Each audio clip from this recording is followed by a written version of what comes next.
Today's talk is on Mannerism, which began around the 1520s in Florence and Rome and then spread across Italy and then across the whole of Europe until the 1590s, roughly, when it began to be replaced by Baroque. It's known for its mannered and exaggerated style. It's got unnatural poses, heightened colours, artificially elongated limbs, small heads and contrived poses. It followed the High Renaissance, which was typified by the works of Leonardo da Vinci, Michelangelo, Raphael and so on, and they were seen to have reached the pinnacle of the representation of the human body and the pinnacle of the representation of beauty. And then artists such as Jacopo da Pontormo broke away from this with an excessive, expressive, arty, self-conscious and sometimes bizarre style. And what I've done here is I've organised this talk into a series of steps, like a step-by-step journey from mild mannerism to extreme mannerism, accounting for the title, The Extremes of Mannerism. And I end with this artist, Giuseppe Arcimboldo. Let's begin, though, with the pinnacle of the High Renaissance and the artist that in the 19th century was regarded as its greatest master, Raphael. This is The School of Athens, and this work is often considered the pinnacle of High Renaissance art, but it does include elements that you could regard as Mannerist, a style that emerged about a decade later. The School of Athens was painted between 1509 and 1511, and it's in the Vatican's Apostolic Palace. It's a fresco, and it shows a gathering of great philosophers, mathematicians and scientists. So it's a sort of fusion of art, philosophy and science, and characterised by its grand architecture and the balanced arrangements of figures. And although it's rooted in these classical ideals, notice that some of the figures are elongated in complex poses, and that's a hint of the Mannerist style to come. Another master of the High Renaissance, Michelangelo, and this is his last great work, The Last Judgment in the Sistine Chapel. He painted it between 1536 and 1541, and it consists of many figures in dynamic poses, muscular forms, bordering on the Mannerist. What it shows is the second coming of Christ and the final judgment of souls, and you can see the stark contrast between the saved, those coming out of the ground at the bottom and rising on the left, and the damned falling on the right, highlighting these themes of salvation and damnation, reflecting the turbulent religious climate at the time.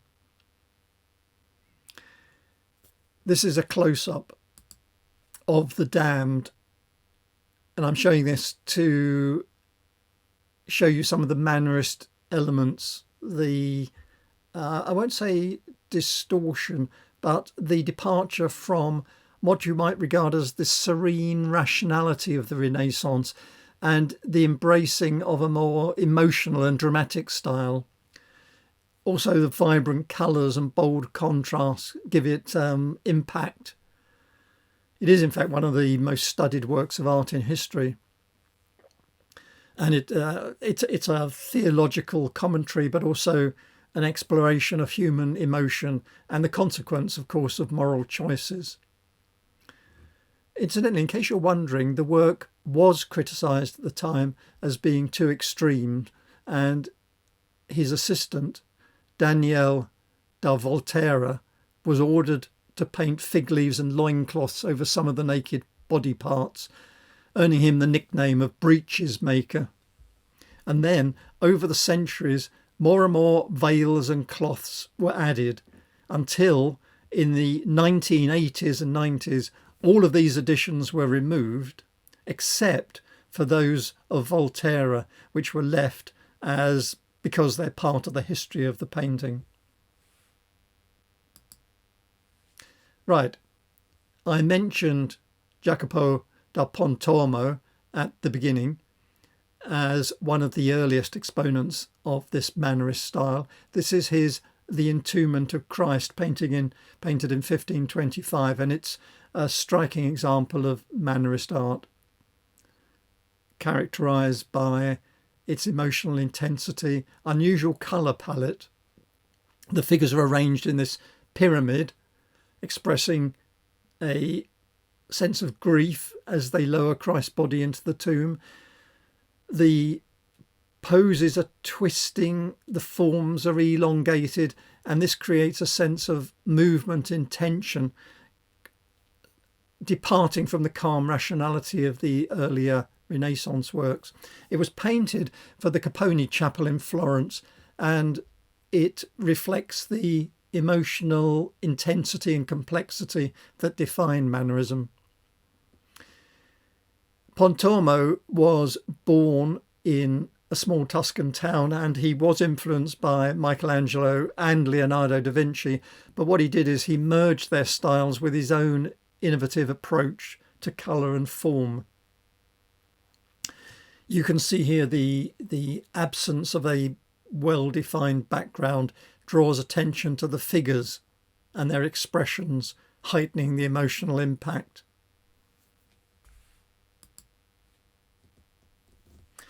And this painting by Parmigianino, Madonna with a long neck, is typically used as the example to exemplify the Mannerist style. It's a sort of, if you like, the perfect embodiment of the Mannerist style. Painted between 1534 and 1540, you can see the elongated neck, the exaggerated proportions and the twisted poses. The neck of the Virgin suggests perhaps a divine presence. The intricate drapery and vibrant colours illustrates Parmigianino's technical prowess, again breaking away from the harmonious and balanced compositions of the High Renaissance. The long neck, incidentally, could be, it's thought, a reference to a line from a hymn at that time about the purity of the Virgin, and the line is, or translated is, "Your neck is like a column," suggested also by the fact that there is a column next to her neck. Parmigianino was born in Parma. His name was Francesco Mazzola, but he's called Parmigianino because he was born in Parma. And he was influenced by the works of Raphael and Michelangelo, and his exaggerated poses and colours became a hallmark of Mannerism. They give a sort of otherworldly quality to the scene, and a tension perhaps between the beautiful and the spiritual, because the neck, as I've said, could be seen as a sign of purity and therefore a more spiritual form of beauty than the human beauty of Michelangelo and Raphael. However, note the drapery clinging to the Virgin's body and the long naked leg of the angel are typical of the sensuality he brought to his work. This is The Life of Psyche by Niccolò dell'Arbiter. It's part of a series of panels that narrate the mythological tale of Psyche and Eros. Now, Abate was born in Modena in Italy, but he moved when he was 43 to the Royal Chateau of Fontainebleau in France. The series of paintings he produced depict various episodes from this love story, and they emphasize the beauty, desire, and transformation. And it sort of invites us, looking at it, to think about the interplay between love and adversity as Psyche navigates later the trials in order to be reunited with Eros. Now, Del Abate was a prominent Mannerist painter, and his work is distinguished by its lyrical quality. He blended narrative depth with this ethereal beauty. Incidentally, by the term lyrical, I mean it has a sort of spiritual and emotional quality which is expressed in a tender, passionate and profound way. This is Sofonisba Anguissola's self-portrait at the easel, in which she explores her identity and her role as an artist in a male-dominated field. It was painted in 1567, and it shows her as a confident artist engaged in her craft, a groundbreaking representation for a woman at this time. She's carefully arranged herself against the backdrop of the work she's painting, suggesting her artistic abilities, achievements and aspirations. She's used light and shadow to create this sense of depth and volume. There's a meticulous attention to detail, showing off her technical skill, and a self-awareness and introspection, reflecting her unique perspective in her profession. She was one of the few female artists of the Renaissance to achieve significant recognition. I'll show you another female artist in a moment. But Anguissola's work embodies the ideals of Mannerism. She merges beauty with intellectual depth. And her contributions to portraiture inspired generations of artists and scholars. The other female artist is Lavinia Fontana, one of the most accomplished female artists of the Italian Renaissance. Born in Bologna, trained by her father, Prospero Fontana, she became one of the few women to build a significant reputation in this male-dominated field. And unusually, she, when she married the Count of Aiola, her marriage contract stated she would continue her career. And she had 11 children, but her husband took care of the household and acted as her agent.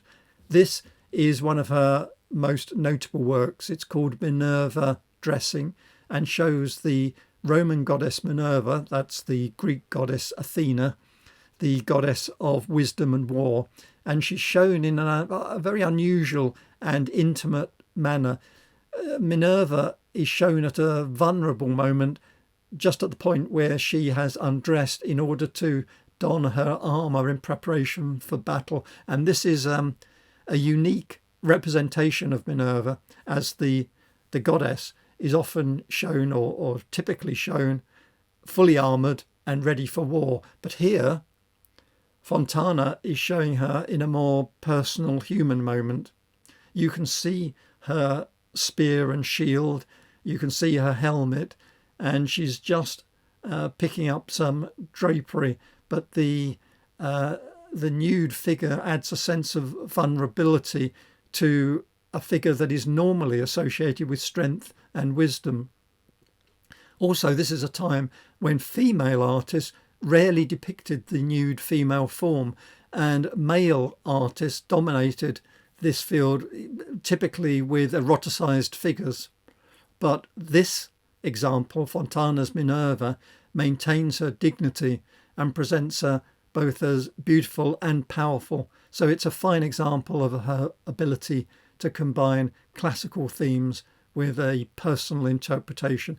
It was painted in 1613 towards the end of her career, and it reflects her technical expertise, her knowledge of Mannerist techniques, the elongated form, the careful use of light and shadow, the polished and intricate details in the armour and drapery.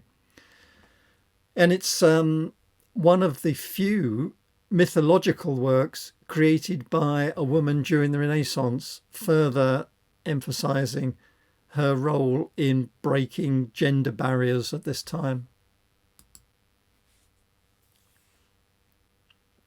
This is from the late 16th century, 1592 to 4. It's Tintoretto, his Last Supper, a very different and dramatic interpretation of the usual biblical scene of Christ and his disciples at a table. It's filled with activity, dynamic movement, vibrant energy, and it features these strong diagonal lines and this 3D, this use of perspective to draw us into the picture and into its emotional intensity. And the dramatic lighting is used to highlight the figures and create this sense of depth and three-dimensionality. Of course, Tintoretto was Venetian, and the Venetian heritage influenced his dramatic use of colour and his expressive brushwork.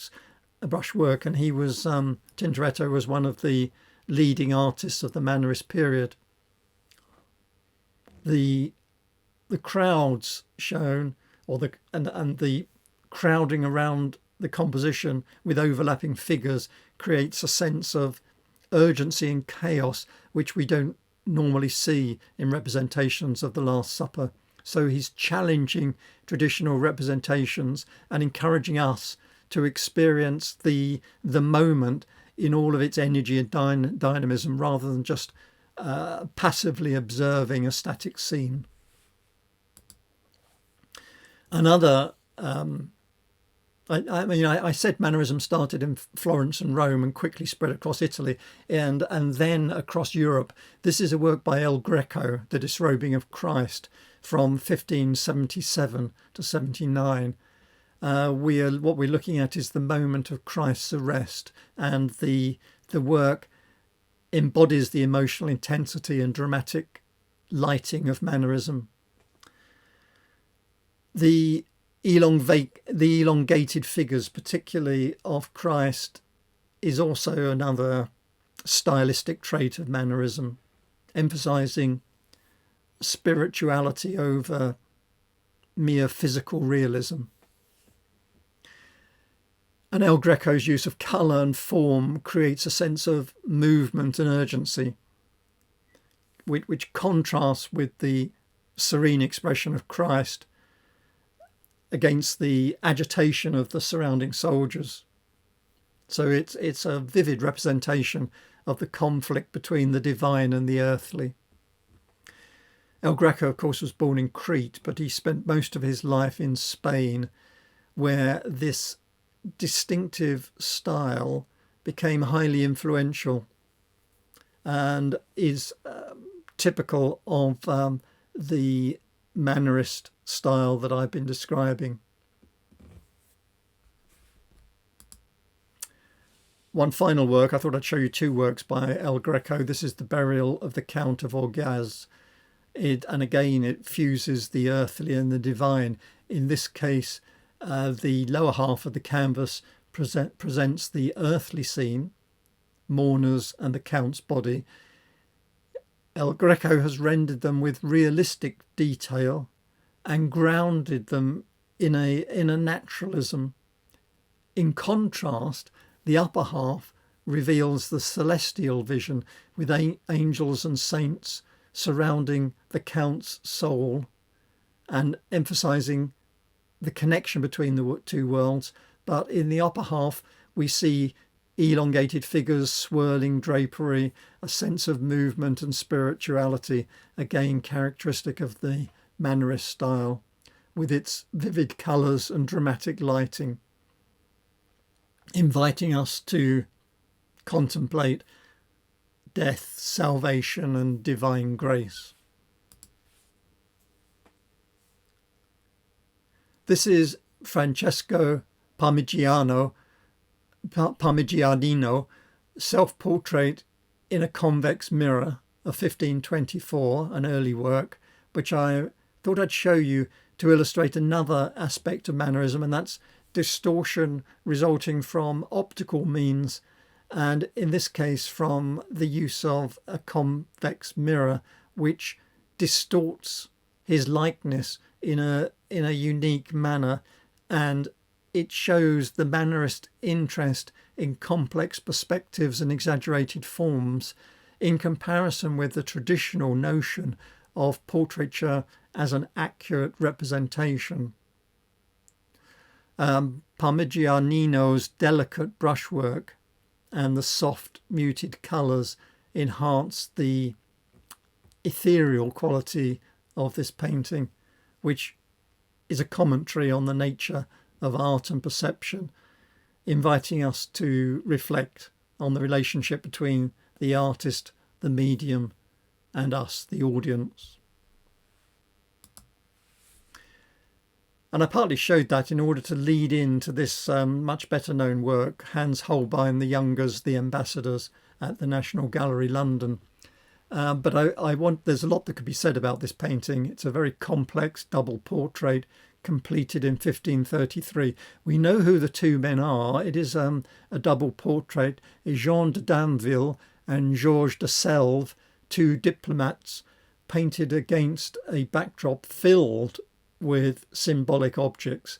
Every one of the objects shown, and they're shown in extreme detail, meticulously rendered clothing and scientific instruments, showing the intellectual pursuits at the time.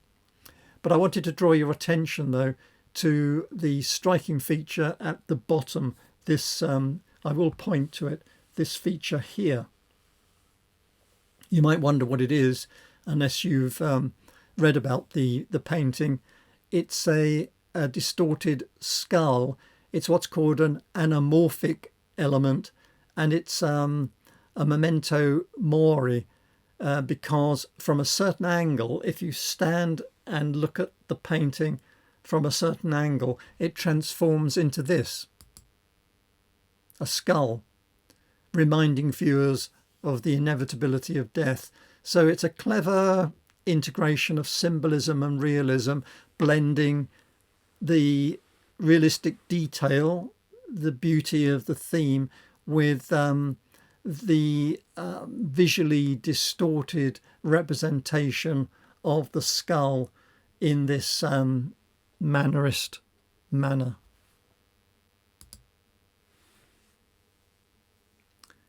Now, the sophisticated Mannerism that began to develop in Rome around the mid-1520s became the chief influence on a number of young Italian painters active in the following decades, the 30s, 40s and 1550s. And among them was this artist, Giorgio Vasari, perhaps best known today for writing a comprehensive biography of all the leading artists of his day. But he was also a leading painter in Florence, and the Medici were his patron. And this is his Last Judgment, showing his mastery of Mannerist style. It was commissioned by the Grand Duke Cosimo de' Medici and completed after Vasari's death by Federico Zuccari. And it captures the moment of judgment, divine judgment, when the righteous ascend to heaven and the damned are cast down to hell. I'll show you an enlargement of the bottom centre. You can see from this close-up that it's full of swirling dynamic figures in dramatic poses. elongated forms, all typical Mannerist features. And it shows also Vasari's deep understanding of human emotion and anatomy. Vivid colours, intricate details, drawing our eye through the scene and at the same time engaging us in the moral narrative. This is by Piero di Cosimo, The Discovery of Honey by Bacchus. The Mannerists were also fascinated with the whimsical, and what's shown here is a blend of mythology and symbolism created around very early, around 1499 to 1500. It's a group of figures discovering honey, and the story is from Book 3 of Ovid's Fasti. All the noise and activity is to get the bees to settle in the trunk of the tree in the centre. On the right, at the back, you can see Silenus drunk, riding an ass, supported by satyrs. And in the foreground on the right is Bacchus, also known as Dionysus, leaning on what's called a thyrsus, which is symbolic staff. It's fennel wrapped in ivy leaves, and it was used in ceremonies to represent fertility. The woman next to Bacchus is Ariadne, the daughter of King Minos of Crete, and she helped Theseus escape from the Minotaur. Although later he abandoned her on the island of Naxos, but then she was found there by Bacchus, who fell in love with her and married her. One interpretation of what's going on in this painting is, and there's many ways of interpreting it, one interpretation is that it shows the emergence of civilization from the wild forest on the right, across to the town on the left, on the hill. And on this journey, honey is discovered, and this was regarded as an important step in the development of civilization, and it was celebrated in the Roman period on March the 17th during the festival of Liberali, when honey cakes were eaten. Now, Piero di Cosimo was known for his eccentricity and this innovative approach to painting, and he typically combined traditional themes with a unique perspective. You could see him as a very early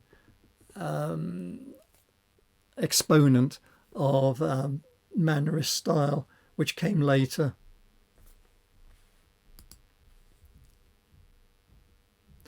This is Agnolo Bronzino, Allegory of Venus and Cupid.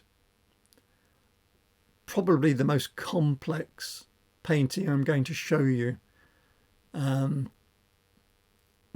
Bronzino was a pupil of Pontormo, and he became one of the most important Mannerist painters in Florence. And in this work, he uses and embodies all of the ideals of Mannerism that I've been talking about. It was created around 1545. It shows an elongated figure of Venus, the goddess of love, and her son Cupid. They kiss. He fondles her breast and tries to steal her crown, but the masks at her feet suggest all is not as it seems, which if you look in the background, you'll see there's a lot of symbolism.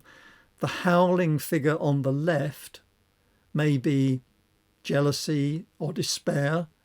Some art historians have suggested it represents syphilis. The boy on the right scattering roses could be folly or pleasure.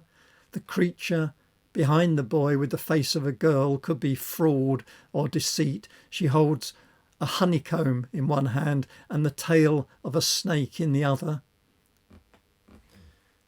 combining or representing the combination of sweetness and treachery. At the top a winged Father Time battles with a mask-like oblivion on the left to either he's just revealed or he's about to conceal this scene. Now, it was commissioned by Cosimo I de' Medici, who was ruler of Florence, and it was intended to be a complex allegory filled with symbolism and a challenge to the viewer to unravel its meaning. And there have been lots of attempts to unravel the meaning. And I'm not even sure it was intended to have a single meaning. It celebrates and critiques the sensual pleasures of love, showing that beauty and desire can lead to both joy and ruin. So it's a cautionary tale about the seductive yet dangerous nature of love, and it leaves the viewer to untangle its many meanings. It's provocative, it has moral undertones, it's enigmatic, and one of the most enduring works of Mannerist art. Incidentally, it's thought that it was probably sent to King Francis I of France as a gift from Cosimo the de' Medici, and it's now in the National Gallery in London. Incidentally, when it was first displayed at the National Gallery, which was in 1860, the erotic nature of the painting wasn't well received by the public, and so at that time the more explicit parts, Cupid's tongue in his mother's mouth, her nipples, were erased, and in fact there was a leaf painted over Cupid's backside, but all of that was later erased when it was renovated, restored in the towards the end of the 20th century. This is Antonio da Correggio, Jupiter and Io. Now, Correggio was said to be, by his contemporaries, a melancholic and introverted character. He was born in Parma. He left no school of artists. He had little influence at the time, but he's now considered as revolutionary and an important stepping stone from the Renaissance to Mannerism and then Baroque painting. And this is a late work of his. Let me explain what's going on here. It's a bit odd. Io was constantly avoiding Zeus's amorous attempts until Zeus took on the form of a cloud, surrounded her and made love to her.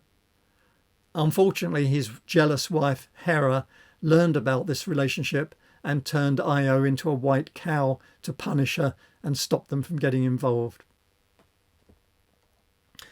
I included this as I find this idea or the challenge to the painter of how to represent a cloud seducing a woman seemed to me to stretch fantasy into the realms of mannerism. So we're starting to get even more extreme forms of mannerism. This is Giulio Pippi, who became known as Giulio Romano because Romano means Roman and he came from Rome. He was a leading architect and painter in the Mannerist style and one of the most important pupils of Raphael. Now, he was commissioned by Federico II Gonzaga, Duke of Mantua, to build the Palazzo Te, which is a Mannerist pleasure palace in Mantua, a house that's full of surprises that he had built to entertain his guests. And this is the most famous room in the palace, the Sala di Giganti, the room of the giants. And the room shows the fall of the giants as described in Ovid's Metamorphosis. And all four walls are covered in a mural which creates an immersive and illusionistic space. It was painted between 1525 and 1530, and it shows these mythological giants attempting to overthrow the gods, but this results in their catastrophic downfall. You can see his Mannerist style in the exaggerated poses, dynamic composition, let alone the all-encompassing. Incidentally, it's on the ceiling and all four walls of the room. You're surrounded by it. All the swirling forms of the giants contrasting sharply with the serene expressions of the Olympian gods, highlighting this struggle between chaos and order. Incidentally, the giants were created by Gaia, who is the goddess of the earth, after the Olympian gods had defeated her children, the Titans, and she created the giants to destroy the Olympian gods, but they managed to defeat the giants one by one, as shown here, with the help of a mortal Hercules, as it had been prophesied that the Olympian gods on their own couldn't defeat the giants without the help of a mortal. Finally, this talk goes to the extremes of Mannerism. I've been building up slowly to this point. This is Giuseppe Arcimboldo, perhaps the most extreme example of Mannerist creativity and imagination. And this is one of his well-known series called The Seasons, painted in 1573. You see top left, spring, created using flowers and budding plants. Summer, top right, made from ripe fruits and vegetables. Then at the bottom there's autumn, composed of harvested crops, fruits and leaves. And bottom right, all winter, a barren tree-like figure made of twigs and barks and roots. If you look more closely at summer, you can see the individual fruits and vegetables used to capture the essence of the summer season. It's an ingenious use of everyday objects to create the likeness of a person, reflecting again this Mannerist fascination with artifice and illusion. Vibrant colours, intricate arrangements, and a striking visual impact. Also here, a celebration of nature's bounty. And the series of the season invites us to contemplate the cyclical nature of life. It was playful, yet intellectual approach. It's left a lasting legacy in the art world. It influenced many artists throughout the centuries.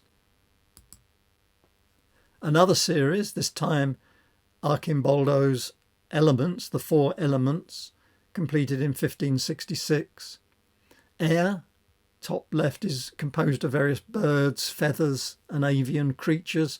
Fire, top right, is burning torches and flints. Earth is land animals, including deer, lions and rabbits. And bottom right, water, made up of fish, marine creatures and seashells. If we look at fire more closely, you can see some of the elements that were used to make up the face. The cheek, for example, is a large firestone. The neck and the chin are formed from a burning candle and an oil lamp. The nose and ear are fire steels. The blonde moustache is a crossed bundle of wood shavings for kindling.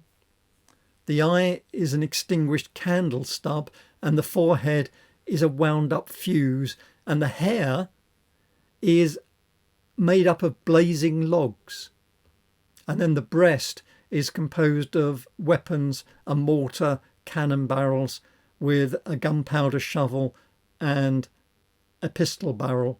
Note, by the way, that the collar is the Order of the Golden Fleece. You can just see the head of the ram on the left, and beneath it, the imperial double eagle is a clear reference to his patron, the Emperor Maximilian II of the Habsburg house.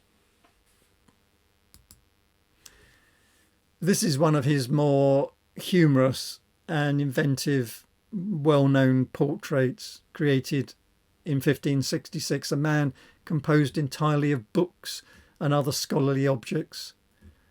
The face is made up of stacked books. The hands are represented by books with visible spines. The body is draped in what looks like a library's inventory.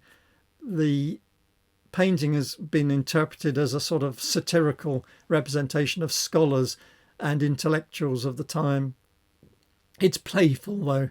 He's engaging with the intellectual culture of the Habsburg court, where scholarship, libraries, scientific collections were highly valued. So it's a witty commentary, an amusing commentary on the human mind's consumption of knowledge and ideas of scholars becoming bookish in a literal sense. And then finally, I thought I'd end with this, perhaps his most well-known work. It's a portrait of his patron. In this case, Emperor Rudolph II, represented as Vertumnus, the Roman god of the seasons, plant life and transformation, created in 1590 to 1591. Composed is made up of fruit, vegetables, flowers and other plants, representing the abundance of nature and the prosperity of Rudolph's reign. So, that ends my talk for today. Mannerism is sometimes seen as a sort of mere stepping stone from the High Renaissance to the Baroque, but I hope I've shown you that it deserves a category of its own, as it's given us some exciting and original works. Thank you for your time and attention. That's all for now. Goodbye.